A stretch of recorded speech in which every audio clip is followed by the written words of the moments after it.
Hi, Pipeline admins. Thanks for joining me in the account settings. Let's look at eSign. eSign in Pipeline makes it easy to send documents for signatures directly from a deal, person, or company. No extra tools needed. You can edit the default settings here, or you can leave it as is. Right now, the internal signatures, you can have it always use the name and email of the person sending the request, or you can choose a specific Pipeline user to be the default signer.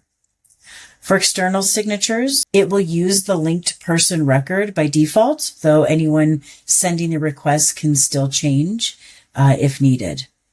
And then you can give your signature request an expiration date here. Be sure to save your changes.